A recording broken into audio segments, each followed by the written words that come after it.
ڈاکیے نے اماں کو دیکھ کر سائیکل روکتے ہوئے کہا۔ اماں کی بوڑھی آنکھیں چمک اٹھی جو اینک اتار کر صاف کرتے ہوئے صاف صاف نظر آ رہی تھی۔ بیٹا ذرا پہلے میرے لال سے بات کروا دو۔ اماں نے امید بڑی نظروں سے ڈاکیے کی طرف دیکھا لیکن اس نے اماں کو ٹالنے کی کوشش کی۔ اماں میرے پاس اتنا وقت نہیں ہوتا کہ آپ کے بیٹے سے ہر بار آپ کی بات کروا سکوں۔ مجھے اور بھی بہت سارے لوگوں کے خطوط اور پیغامات پہنچانے ہوتے ہیں۔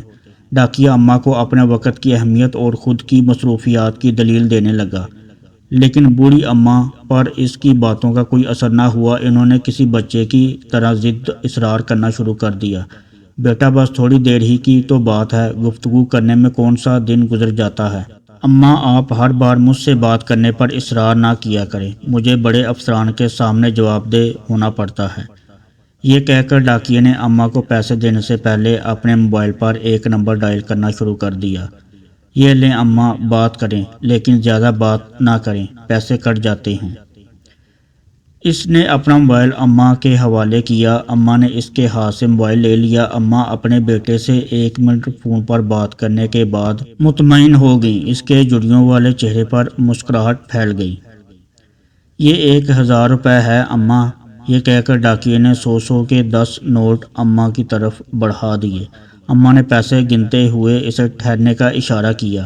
اب کیا ہوا ماں؟ یہ 100 روپے رکھ لو بیٹا۔ کیوں اماں؟ وہ حیران رہ گیا۔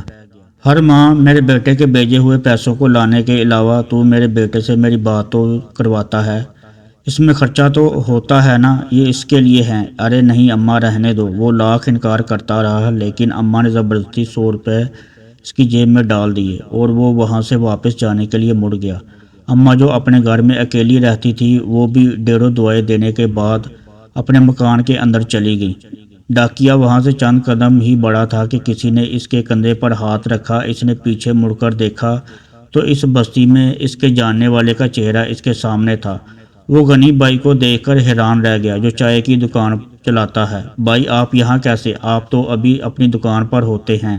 میں آج یہاں تمہارے پیچھے پیچھے آیا ہوں، مجھے تم سے کچھ پوچھنا ہے۔ غنی بائی کی نظریں ڈاکیے کے چہرے پر جمی ہوئی تھیں۔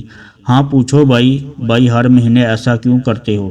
میں نے کیا کیا بھائی؟ ڈاکیہ غنی بائی کے سوالوں نظروں کا سامنا کرتے ہوئے تھوڑا سا گھبرا گیا۔ ہر ماہ تم اپنی جیب سے پیسے اس اماں کو بھی دیتے ہو اور مجھے بھی کہتے ہو کہ میں ان سے ان کا بیٹا بن کر فون پر بات کروں۔ ایسا کیوں؟ میں بہت دنوں سے مغالطے میں ہوں، مجھے آج اس پہیلی کا حل بتاؤ۔ غنی بائی کا سوال سن کر ڈاکیہ کچھ دیر تک ہچکچاتا رہا جیسے اچانک کوئی بڑا جھوٹ پکڑا گیا ہو، لیکن اگلے ہی لمحے اس نے وضاحت کر دی۔ میں یہ پیسے ان کو نہیں دیتا، اپنی ماں کو دیتا ہوں۔ ڈاکیے کی بات سن کر غنی بائی حیران رہ گیا۔ مگر یہ تمہاری ماں کیسے ہو سکتی ہے؟ جہاں تک میں جانتا ہوں تمہاری ماں کا تو انتقال ہو چکا ہے۔ ہاں وہی تو بتا رہا ہوں، ڈاکیہ غنی بائی کی طرف دیکھتے ہوئے بولنے لگا۔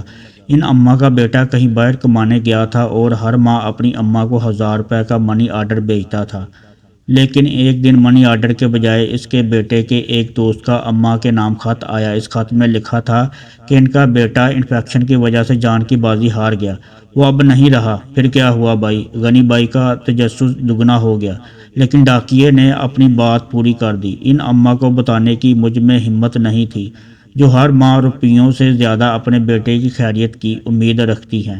میں ہر ماہ ان کا منی آرڈر لاتا ہوں اور تمہیں ان کا بیٹا بنا کر بات بھی کروا دیتا ہوں۔